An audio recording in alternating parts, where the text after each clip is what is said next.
when I was a young officer going to the staff college, we learned this construct called DIME, diplomacy, information, military, and economy. These are the four main broad categories of national or coalition alliance power.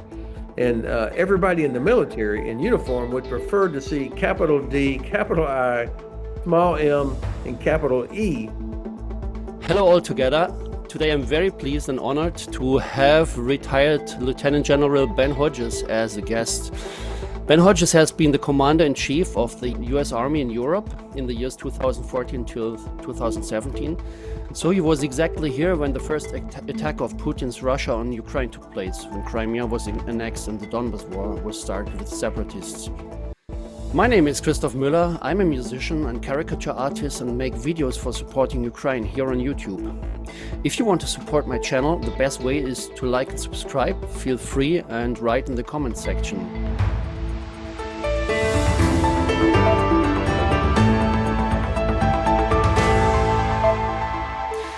Welcome to the channel, Ben.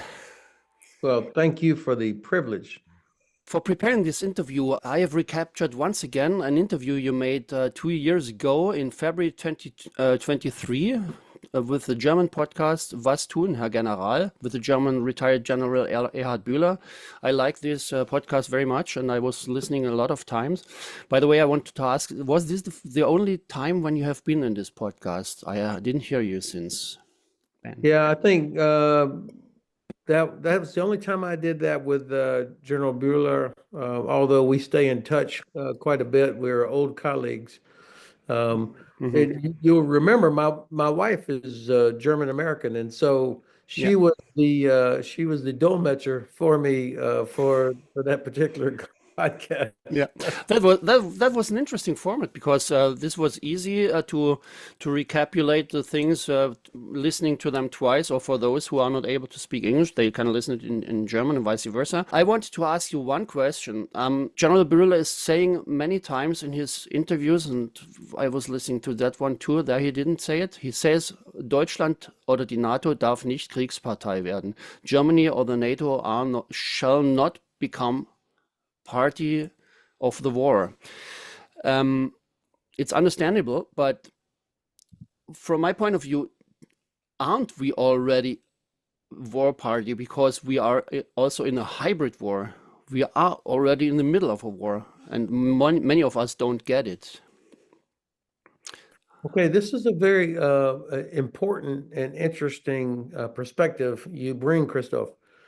First of all, the Russians, of course, see themselves at war with us. Yes. Even if we don't see it.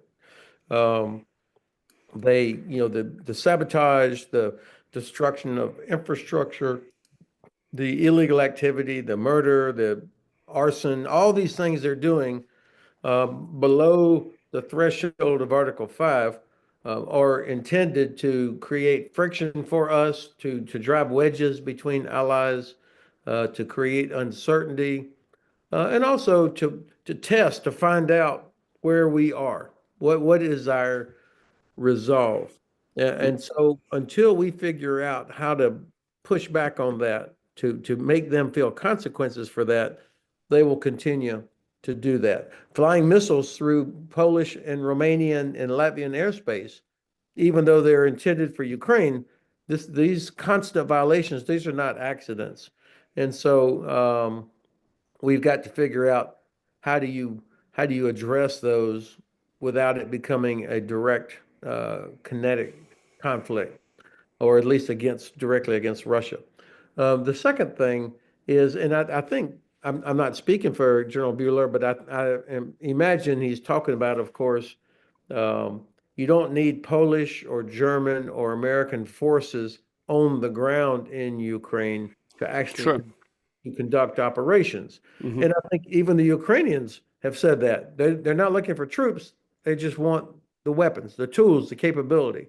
And so I think the key question then is not how, but defining the strategic outcome for the war. What is our strategic objective? Because if you don't have a clearly defined strategic objective, it is very difficult to develop and implement good policy. So the decision of whether or not to provide Taurus, the decision of whether or not to provide ATACMS, the decision of whether or not to provide any other capability, air defense, intelligence, these are all policy decisions that have to be tied to the strategy. What do we want to happen? And unfortunately, for the last 3 years, during the Biden administration and the Schultz administration, um, even though the US and Germany were the largest contributors to Ukraine, neither of these two countries, my country or yours, could clearly identify why. Right. So, so I Yeah. think that kept us from providing what was really needed. That is the point. The mindsets in our countries, in our populations, they are still on the pacifist mood, and they have not understood that we are. That my question was because the the definition of war should be enlarged not only on the kinetics scheme, but also on the mindset thing, that we are in a hybrid war, and that the definition of war should be enlarged, and that there is, from my point of view, not enough focus in our societies. In the contrary, we see societies going towards pacifist movements, going towards Russia-friendly parties who start with false peace talks, negotiations, where there is really absolutely no meaning of making negotiations in the moment. Yeah, how can we change our mindset, Ben? Well, you've once again hit on a very important point that war is not just about kinetics, tanks, rockets, Right. whatever. It's all of the elements of national and alliance power. When I was a young officer going to the staff college, we learned this construct called DIME, diplomacy, information, military, and economy. These are the four main broad categories of national or coalition alliance power. And everybody in the military in uniform would prefer to see capital D, capital I, small m, and capital E, so that the military backs up, is part of the effort, but not the only effort. And we have done very poorly at taking advantage of the economic power that we in the West have against Russia. I mean, forget the US, Canada, and UK, and Norway. The EU, combined economies of the EU dwarfs Russia. But yet we have not been able to stop Russia from exporting oil and gas to China and India. They still are able to get things from other countries.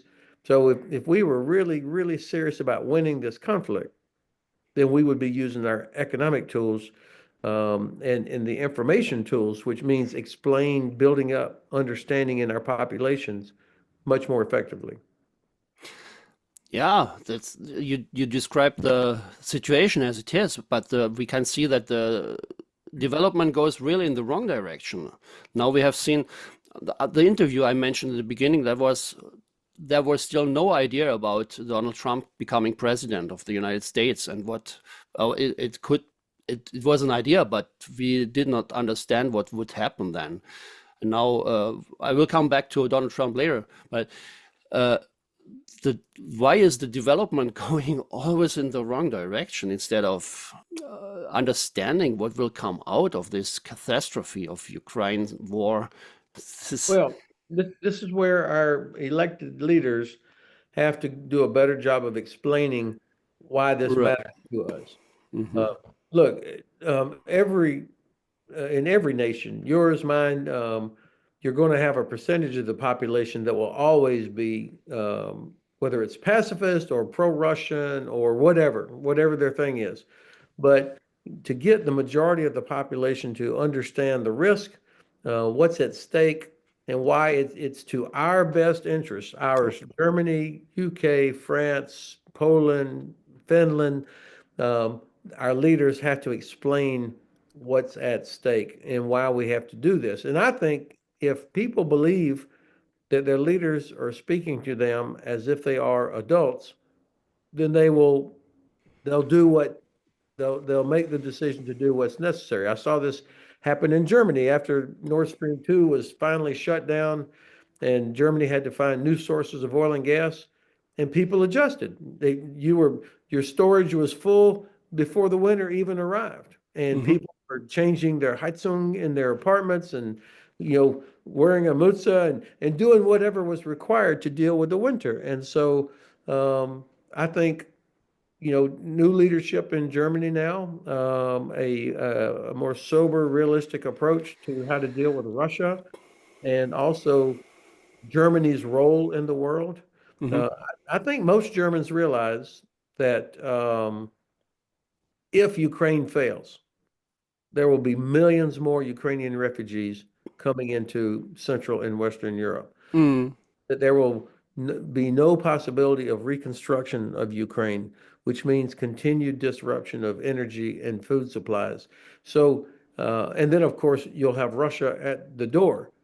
So for three big reasons, it's in Germany's interest that Ukraine is successful of refugees, economics, and no war with Russia. Yeah, of course we are, but we are always not willing to pay the price which has to be paid to go in this direction, because we always want to benefit of things, but we don't want to pay for it. And at this point, I want to thank you as a general who has been serving in the U.S. Army to protect Europe in the NATO. And that was a very comfortable situation for us in Germany. I grew up in a Germany which was really protected, and I felt really secure here. And I love the United States of America. For the moment, it's a little bit difficult with the love with Donald Trump, what he's doing there. But in fact, I think the Americans, they are great people, and they have done a great job. I want to show you a book. This is the memoirs of George F. Kennan. Wow. George F. Kennan, and here I have another version. Here there's I have two of those.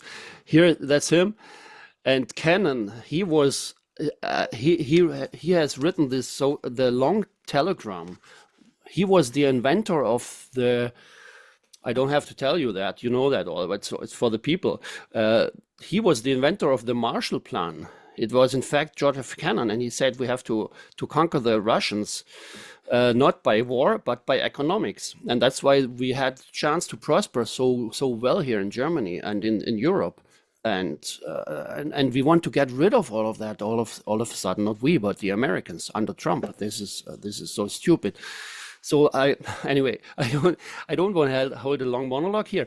I wanted to ask you, Ben. I have seen you in the ARD television.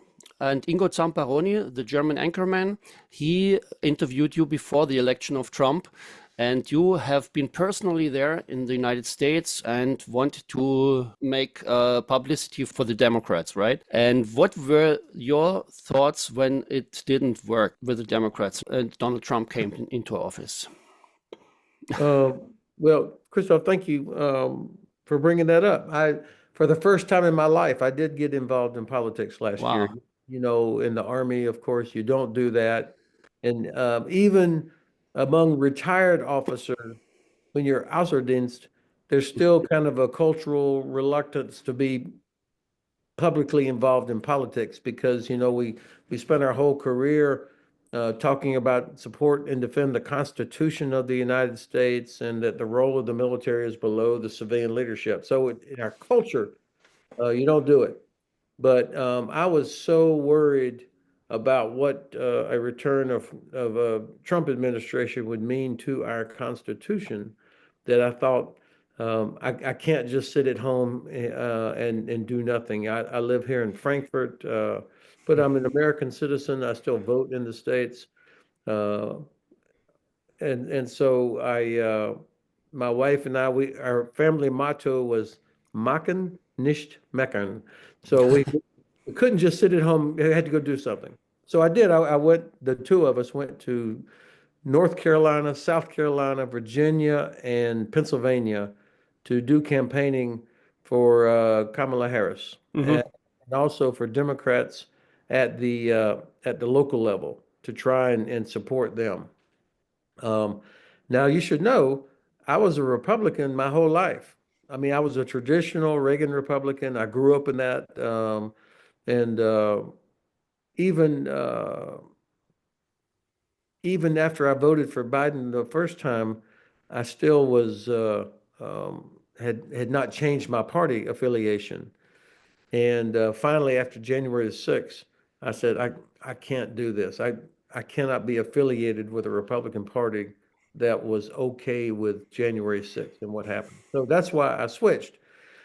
Um, Now, obviously, we were very disappointed with the outcome of the election. I learned a lot that there's still a large amount of racism in my country. And also, I think there still are a lot of Americans, including women, who are not prepared for a female president, which I don't understand. But this was part of my education. And you know, the Trump campaign did a better job of explaining to voters uh, the or talking to them in a way that was compelling. Yeah. That's something we got to do better next time. But was it already clear when you have been there that what the new Trump administration would fulfill in such a small amount of time? This is I just have to recall those things, the speech of J.D. Vance and the so-called White House massacre when they were humiliating the Ukrainian president, or this now the latest thing, the tax, the funny taxes, Strafzölle everywhere all over the world, and this is just for me it's or the shutting down of U.S. aid, and this is just like a gigantic wrecking ball. He is destroying everything what the United States have. Yeah. This what yeah. I think many of us have been surprised how fast they did things. Um, Now, all of the things they're doing, of course, was already written in this Project 2025. Right. And that became public in the year during the campaign. Of course, Trump, like, oh, I have no idea what you're talking about. I mean, they lied to the American people, but it was there. And now all of these things we're seeing were pretty much following the playbook of Project 2025, which was created at the Heritage Foundation, which is a right-wing extremist think tank in the States. It used to be a very respected conservative but now they have gone completely gaga right-wing extremist. Now, where I was wrong, I was sure that the Republicans, the senior leaders in the Senate, would be more consequential, that they would be a brake on Trump's ambitions, exactly as the Constitution intended, that the Senate would, be able to kind of balance out against what any executive wanted to do. And the fact that they have, for the most part, been invisible or completely weak. And I'm talking about old, long-time pro-transatlanticists, pro-Ukraine, pro-NATO Republican senators. They have not stepped up to push back the way that they should have. I've failed to anticipate that. I'm still having a hard time believing how weak the Republicans in Congress are. Yeah, we there is, from our point of view as Europeans, this is really a huge damage which is now caused to the transatlantic relationship, and the NATO, which has been really our assurance for security, is really now damaged. And that brings me to the next question: is how big do you see the danger of Trump? No, no, of Putin. I mix them up, those both.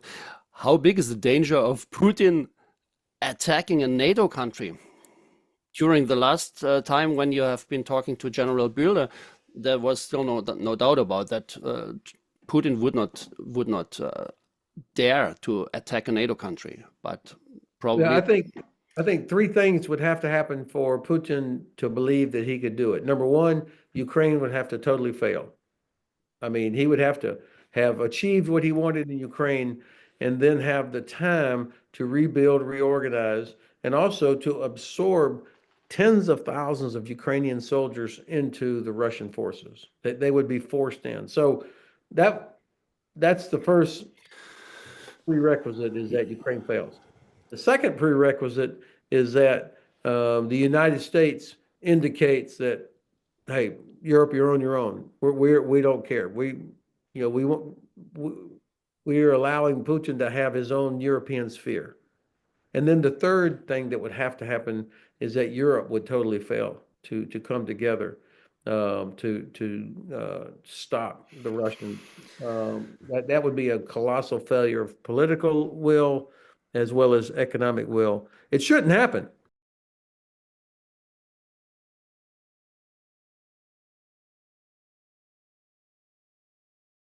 I mean, Europe without the US, but with Canada and UK, still has huge advantages over Russia. Uh, do they have the political will? That would be the Mhm. question. Yeah, that we have to bring them together because I think now under such an administration like Trump, it's really probable that we cannot count on the United States in a moment of an attack, which is very sad. But we have to bring together. We call it in Germany the Coalition der Willigen, Koalition der Willigen. Recently, I talked to Jonathan Fink, and he brought up Commonwealth of Democracies. I like this term. Hmm. So Australia and Canada would also be in there. And That's a good. I like Jonathan. That's a good formulation. I like him really also very much. He helped me a lot. And but we have to come together very quickly and not to hesitate so much because so well, what is the next thing I wanted to ask you? Um, so the so we have two sides. On the one side, we have the military side and the war here in Europe. On the other hand, we have the United States, which are now very fragile under the Donald Trump administration. And I wanted to ask you another thing, because you mentioned Project 25. There was everything written in it. And we had in Germany also once a guy who has written a thing which was called Mein Kampf. And the guy, his name is Adolf Hitler, and he led Germany and the world into the biggest catastrophe of everything. And so are Project 25 and Mein Kampf, even if they're completely different papers or books, to be compared, they are underestimated.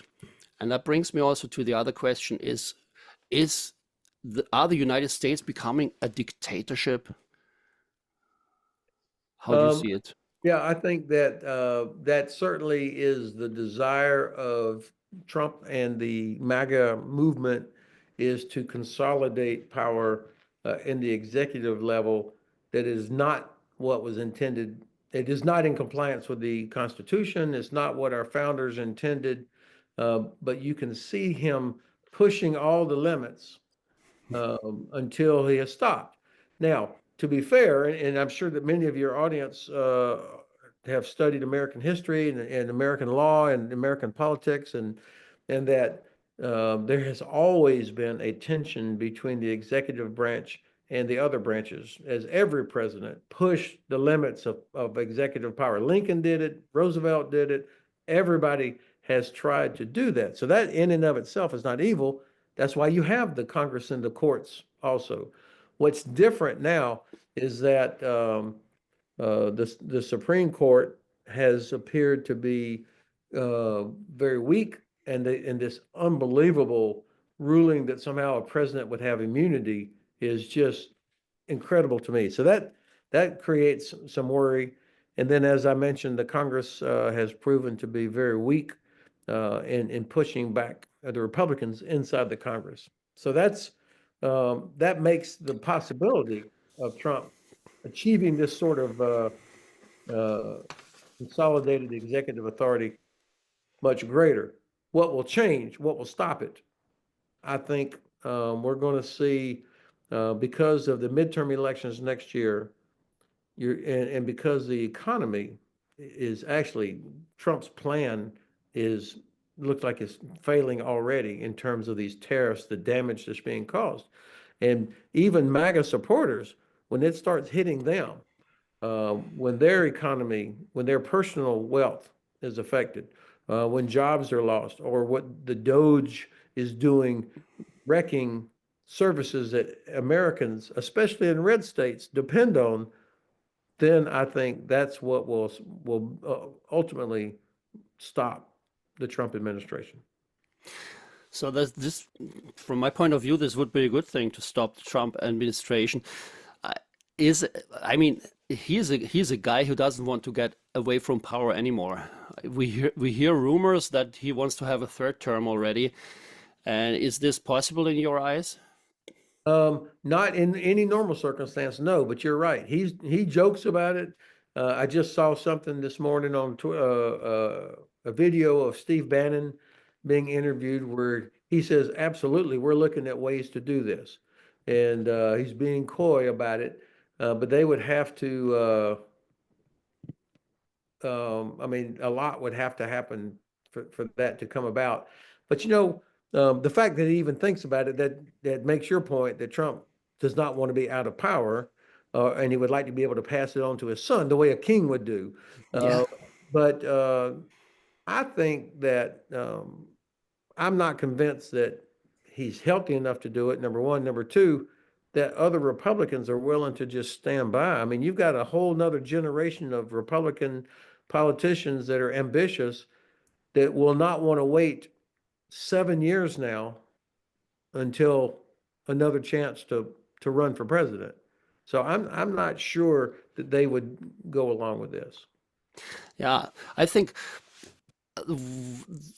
the strategy of the NATO General Mark Rutte is kind of good because he is making what Trump likes. He says good things about him all the time and doesn't criticize him.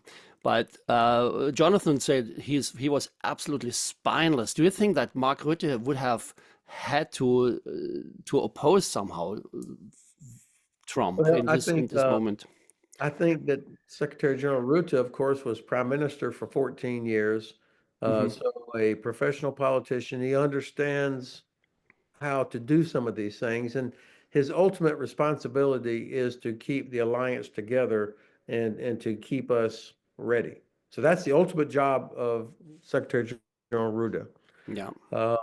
Now, I also, like Jonathan, was very disappointed when Rutte kind of laughed about Trump talking about Greenland. Greenland. I thought that was appalling. Macron showed much more pushback, and so did Starmer, than did Rutte. Now, of course, we don't know all the other conversations that went on behind the scenes, but I thought that was unhelpful. And So, but this is the. let me finish. Let me finish. Yeah, sorry. We're going to learn a lot here in 2 months. The NATO-Summit is in Den Haag, the 24, 23, 24, 25 June. That will be a test. That's where, the president will be there with all of his colleagues and counterparts and in a NATO forum. And we'll see. That will be an interesting NATO summit. Yeah, absolutely. It will be interesting, but I think we have to have a second thing like this Commonwealth of, and it should be more than just a Koalition der Willigen, but it should be some fixed thing, but it is difficult because we have to show as Europeans also that we have our own agenda and that we are interested to end this war in Ukraine and that we know how to end it. I mean, I would wanted to have talked with you about military things more, but the time is up, unfortunately. But this is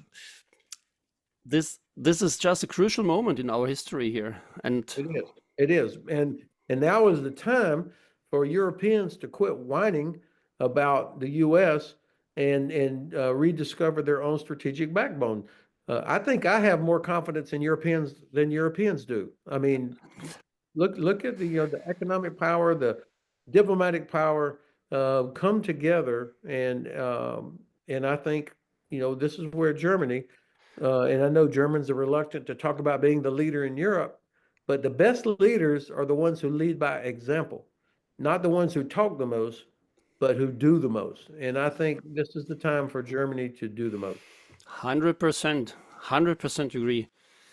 So I am really happy that you said that, and I hope that you will appear more in German television. So Ben, thank you very much for this great and first interview today, and I wish you all the best.